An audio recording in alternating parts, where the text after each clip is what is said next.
Welcome back friends. मैं सूर्यप्रकाश तिवारी आपके लिए फिर एक नई वीडियो लेके आया हूं और आज का जो हमारा टॉपिक है उसका नाम है important keyboard shortcuts. Keyboard shortcuts का हमारे डे टू डे लाइफ में भी बहुत इम्पोर्टेंस है जब भी हम अपने कंप्यूटर को ऑपरेट करते हैं। सेकेंडली, कॉम्पिटिटिव एग्जाम्स में भी इसका बहुत इम्पोर्टेंट रोल है क्योंकि वहाँ पे शॉर्टकट्स के भी क्वेश्चंस पूछे जाते हैं। तो अब हम देखते हैं कि वो कौन से इम्पोर्टेंट कीबोर्ड के शॉर्टकट्स हैं जो हमें जानने चाहिए। सो फ्रेंड्स, अब हम देखेंगे कि वो कौन कौन से इम्पोर्टेंट शॉर्टकट्स हैं। तो अगर हम कीबोर्ड में कंट्रोल प्लस ए को प्रेस करेंगे तो इससे क्या होता है, इससे सिलेक्ट ऑल का ऑप्शन ओपन हो जाएगा। मीन जब भी आप फॉर एग्जांपल लेके चलते हैं, अगर हम MS वर्ड में काम कर रहे हैं तो इन शॉर्टकट्स का कैसे यूज करेंगे हम MS वर्ड में। तो आपने अगर कुछ भी उसमें टाइप किया हुआ है, आप समझ लीजिए उसमें 5 पेजेस हैं। अब उन 5 पेजेस में आपने कुछ भी कंटेंट टाइप कर रखा है। अब हमें उस कंटेंट को शिफ्ट करना है, एक फाइल से हमें दूसरे फाइल में उसको ट्रांसफ़र करना है, तो उसके लिए हमें कॉपी करना पड़ेगा। अब कॉपी करने से पहले हमें उस सारे कंटेंट को सिलेक्ट करना पड़ेगा। तो उसके लिए हमें क्या करना पड़ेगा, सिलेक्ट ऑल। तो सिलेक्ट ऑल के लिए जो शॉर्टकट है वो है कंट्रोल A। तो आप कंट्रोल A को प्रेस करेंगे तो जो भी कंटेंट उसमें आपके उस फाइल में रहेगा वो सिलेक्ट हो जाएगा। सेकंड शॉर्टकट है कंट्रोल प्लस B। तो अगर आपको मान लीजिए उसमें कोई एक लाइन है जिसको आपको बोल्ड लेटर्स में कन्वर्ट करना है या किसी वर्ड को आपको हाईलाइट करना है बोल्ड लेटर्स में, तो आप कंट्रोल प्लस B को प्रेस करेंगे उस वर्ड को सिलेक्ट करके, तो वो जो आपका वर्ड होगा वो बोल्ड लेटर्स में आपको शो होने लगेगा। तीसरा है कंट्रोल प्लस C। तो जब भी हमें अपने कंटेंट को कॉपी करना है किसी दूसरी डॉक्यूमेंट में भी, अगर हमें कॉपी करके पहुंचाना है उसको, या फिर हमें सेम डॉक्यूमेंट में ही एक दो लाइन, मान लीजिए अगर आपका फर्स्ट पेज पे आपका कुछ कंटेंट है उसको आप चाहते हो कि वो 5th पेज पे भी आए, तो हम फर्स्ट पेज से 5th पेज में भी कॉपी करने के लिए हमें जो ऑप्शन का यहाँ यूज़ करना पड़ेगा उसको हम वहाँ पे हम प्रेस करेंगे कंट्रोल प्लस C। तो इससे जो भी हमारा कंटेंट को हम कॉपी करना चाहते हैं वो हम कॉपी कर सकते हैं। फिर है ऑप्शन कंट्रोल प्लस N। तो इससे क्या होता है, अगर हमें एक न्यू ब्लैंक डॉक्यूमेंट को ओपन करना है तो या तो हम माउस से जाके ऑप्शन पे जाके एक नया ब्लैंक डॉक्यूमेंट वहाँ से आप प्रेस करके ओपन कर सकते हैं, या फिर डायरेक्टली आप कंट्रोल प्लस N को प्रेस करिए तो आपका जो न्यू ब्लैंक डॉक्यूमेंट है वो ओपन हो जाएगा। सिमिलरली अगर उसमें क्या है, बहुत सारे डॉक्यूमेंट्स ऑलरेडी एग्जिस्ट रहते हैं, पहले से उसमें पाए जाते हैं, जो भी आपने प्रीवियस डॉक्यूमेंट्स को सेव किया हुआ है, अब हमें उनको ओपन करना है तो हम उसको ओपन कैसे करेंगे, तो उसके लिए जो शॉर्टकट है वो है कंट्रोल प्लस O। तो जैसे ही हम कंट्रोल प्लस O को करेंगे तो जो भी हमारे एग्जिस्टिंग डॉक्यूमेंट्स हैं वो वहाँ पे ओपन हो जाएंगे। अब हम देखते हैं अगले कुछ इम्पोर्टेंट कीबोर्ड शॉर्टकट्स। अब जो नेक्स्ट शॉर्टकट्स हैं वो इस प्रकार है। कंट्रोल प्लस होम का यूज हम कब करेंगे, तो जब भी अगर हम किसी फाइल पे काम कर रहे हैं और मान लीजिए उस फाइल में नंबर ऑफ पेजेस बहुत ज़्यादा है।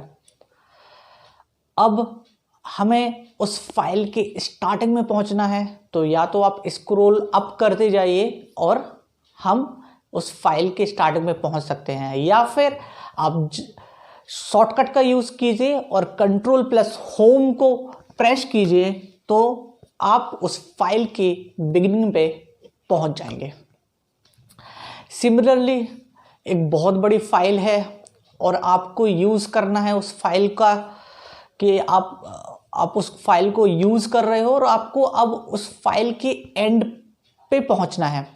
तो सिमिलर मेथड है, या तो आप स्क्रॉल डाउन करके एंड पे पहुंच जाइए या फिर आप शॉर्टकट का यूज़ कीजिए कंट्रोल प्लस एंड और आप उस फाइल के एंड पे पहुंच जाएंगे। नेक्स्ट शॉर्टकट है अल्ट प्लस F4। तो इस शॉर्टकट का यूज़ कब करेंगे? जब हमें अपनी विंडो को क्लोज करना है, या इसको आप इस प्रकार से बोल सकते हैं, अगर हमें सडन कंप्यूटर को शट डाउन करना है तो हम अल्ट F4 को प्रेस कर सकते हैं और हमारे पास शट डाउन का ऑप्शन आएगा और वहाँ से हम अपने कंप्यूटर को शट डाउन कर सकते हैं। हम देखेंगे कि कंट्रोल प्लस बाई का क्या यूज़ है, इस शॉर्टकट का क्या यूज़ कर सकते हैं हम।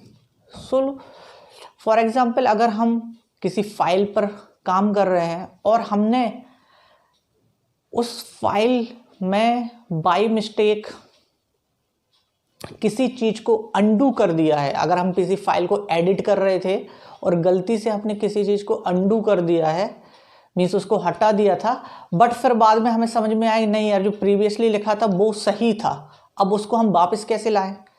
तो ये या तो सिंपल मेथड है, आप फिर से उसको टाइप करने बैठ जाओ, या फिर आप कंट्रोल प्लस वाई शॉर्टकट का यूज़ कर सकते हैं और जो भी आपने प्रीवियस फाइल में जो लिखा हुआ होगा प्रीवियसली वो फिर से आ जाएगा। सो कंट्रोल प्लस बाई का यूज़ करके आप रीडो ऑप्शन का यूज कर सकते हैं।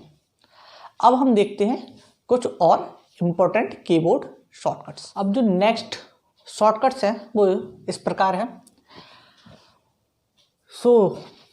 जैसे हमने आपको रीडू का शॉर्टकट बताया, वैसे अंडू का भी शॉर्टकट है, तो उसको बोलते हैं हम कंट्रोल प्लस जेड। अंडू क्या होता है कि अगर हम MS वर्ड में काम कर रहे हैं और हमने फाइल में कुछ टाइप कर रहे हैं, टाइप करते करते हमें समझ में आया कि हमने यार ये वर्ड गलत लिख दिया है या ये लाइन ही गलत हो गई है, तो उसको हम या तो बैक स्पेस से आप उसको पूरा मिटाइए या फिर हम डायरेक्टली उतने पार्ट को सिलेक्ट करेंगे और कंट्रोल प्लस जेड को प्रेस कर देंगे तो उतना जो पार्ट है वो अंडू हो जाएगा और वहाँ से वो चला जाएगा। और अगर आपको अंडू करने के बाद लगे कि नहीं यार उसमें कुछ पार्ट शायद उसमें हम एडिट कर सकते थे और उसको हम फिर से वापस ला सकते थे, तो कंट्रोल प्लस बाई का यूज़ कीजिए आप और उसको रीडू कर दीजिए। नेक्स्ट ऑप्शन जो शॉर्टकट है वो है कंट्रोल प्लस डब्ल्यू। तो जब भी हम फाइल पर काम कर रहे हैं, एक फाइल हमारी कंप्लीट हो गई, अब हमें उसको क्लोज करना है, तो जो उस फाइल को क्लोज करने का जो शॉर्टकट है वो है कंट्रोल प्लस डब्ल्यू। अब जो हमारे पास नेक्स्ट कीबोर्ड शॉर्टकट है वो है कंट्रोल प्लस एक्स, जिसको हम बोलते हैं कट। अब इसका यूज़ क्या है कि अगर हम MS वर्ड पर कोई काम कर रहे हैं, कुछ हम कंटेंट उसमें हमने टाइप किया हुआ है, अब हमें उस कंटेंट को इस डॉक्यूमेंट से कट करके दूसरे डॉक्यूमेंट पे ले जाना है, तो हम उतने पार्ट को या उतने कंटेंट को यहाँ से कट करेंगे और अगले फाइल पे जाके उसको पेस्ट कर देंगे। तो जो पेस्ट करने का जो शॉर्टकट है उसको हम कंट्रोल प्लस V से यूज कर सकते हैं। तो ये पेस्ट का शॉर्टकट है कंट्रोल प्लस V। तो कॉपी भी करेंगे तो हमें पेस्ट करना होगा और कट भी करेंगे तो हमें पेस्ट करना होगा। तो ये कंट्रोल प्लस V एक बहुत ही इम्पोर्टेंट कीबोर्ड शॉर्टकट है। अब हम देखेंगे कि कंट्रोल प्लस एस का क्या यूज़ है। तो जब भी हम किसी फाइल पे काम कर रहे हैं या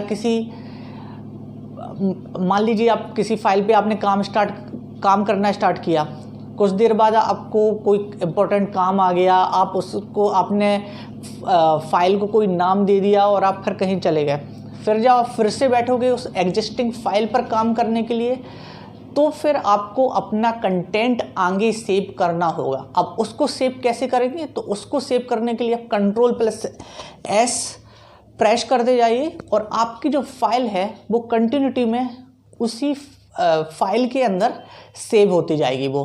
तो कंट्रोल प्लस एस का भी बहुत इम्पोर्टेंट रोल है इस शॉर्टकट्स में। अब हम देखेंगे कुछ और इम्पोर्टेंट कीबोर्ड शॉर्टकट्स। तो जो नेक्स्ट कीबोर्ड शॉर्टकट्स हैं हमारे पास वो इस प्रकार हैं। एक बार जब हम अपनी फाइल को कंप्लीट करते हैं और उसके बाद अगर हमें उसको पेपर पर उसका प्रिंट आउट चाहिए है, उससे प्रीवियस जो हमारे पास ऑप्शन है, ठीक है, प्रिंट आउट हम निकाल लेंगे, बट वो क्या A4 साइज पे प्रॉपरली आ रहा है या हमारा कोई डिफरेंट टाइप का पेपर है तो उसमें कैसा आ रहा है, A3 A4 ये टाइप्स हैं पेपर के, तो उसमें वो प्रिंट जो आएगा वो किस टाइप से आएगा। तो उसके लिए हमें ना प्रिंट प्रीव्यू करना पड़ता है कि जब प्रिंट होके वो आएगा तो वो किस टाइप से हमें दिखेगा। तो उसको हम अपने कंप्यूटर पर पहले ही देख सकते हैं। तो उसके लिए जो शॉर्टकट है वो है कंट्रोल प्लस F2। तो कंट्रोल प्लस F2 का यूज़ करेंगे तो प्रिंट प्रीव्यू हमारे पास खुल जाएगा और हम अपने डॉक्यूमेंट को इजीली वहाँ पे देख पाएंगे कि वो प्रिंट होने के बाद कैसा दिखेगा। अब हमने प्रीव्यू भी कर लिया, प्रिंट प्रीव्यू भी कर लिया, अब हमें समझ में आ गया हमारा डॉक्यूमेंट सही है, प्रिंट होने के बाद भी सही दिखेगा। अब हमारा जो नेक्स्ट स्टेप है कि उसको हम प्रिंट कैसे करें। अब वो ऑप्शन कैसे खुलेगा, तो उसका शॉर्टकट है कंट्रोल प्लस P। तो कंट्रोल प्लस P करेंगे तो हमारे पास प्रिंट का ऑप्शन आ जाएगा और वहाँ से हम अपने डॉक्यूमेंट को प्रिंट कर सकते हैं या अपनी फाइल को आप वहाँ से प्रिंट कर सकते हैं। अब जो नेक्स्ट शॉर्टकट है वो है कंट्रोल प्लस U। तो अगर हम किसी फाइल पर काम कर रहे हैं और उसमें किसी कंटेंट को हमें इम्पोर्टेंट दिखाना है या उसको हमें अंडरलाइन करना है कहीं पे, तो उसका जो शॉर्टकट है उसका हम कंट्रोल प्लस U से अंडरलाइन को हम ला सकते हैं और इस शॉर्टकट का यूज़ कर सकते हैं। जो नेक्स्ट शॉर्टकट है वो F2। अब F2 का यूज़ क्या है, लाइक आपने एक डॉक्यूमेंट पे काम किया, एक फाइल पे आप काम कर रहे थे, फिर आपने वो फाइल कंप्लीट कर ली, आपने उसको कुछ नाम दिया था। अब जब आपने सोचा कि उस टाइम तो आपको सेव करना था तो आपने XYZ कोई भी नाम दे दिया, बट फिर आपको लगा कि नहीं इसका नाम मुझे चेंज करना है, अब मुझे इसको शायद रीनेम करना है इस फाइल को। तो आप रीनेम कैसे करेंगे, आप जहाँ पे भी फाइल आपने सेव की है आप उस जगह पे जाएं और वहाँ पे उस फाइल को सिलेक्ट करके F2 प्रेस कर देंगे तो आप वहाँ पे रीनेम का ऑप्शन आ जाएगा, आप अपनी फाइल को वहाँ पे रीनेम कर सकते हैं इजीली। तो उसका जो शॉर्टकट है वो है F2। जो नेक्स्ट शॉर्टकट है वो है F12। अब F12 का यूज क्या है, तो जब भी हम किसी भी न्यू डॉक्यूमेंट पे काम करते हैं, न्यू फाइल पे काम करते हैं, तो उसका कोई नाम नहीं होता है, उस फाइल का कोई भी नाम नहीं है। तो हमने उस फाइल पे काम किया, अब हमें ज़रूरत है कि हम उसको सेव करें। तो जब हम फर्स्ट टाइम सेव करते हैं तो फर्स्ट टाइम सेव करने के लिए ऑप्शन होता है सेव एज, कि आप किस नाम से अपनी फाइल को सेव करना चाहते हैं। तो आप जैसे ही F12 प्रेस करेंगे तो सेव एज का ऑप्शन आ जाएगा और फिर आप वहाँ पे अपने काम के अकॉर्डिंग जो भी आपको ठीक लगे कि इसका नाम हम ये दे सकते हैं या इस फाइल का नाम हमें ये रखना है, तो आप वहाँ पे उसको अपने अकॉर्डिंग नाम दे सकते हैं और फिर फाइल को सेव कर सकते हैं। तो जो सेव एज का शॉर्टकट है वो है F12। So hope you guys like today's video.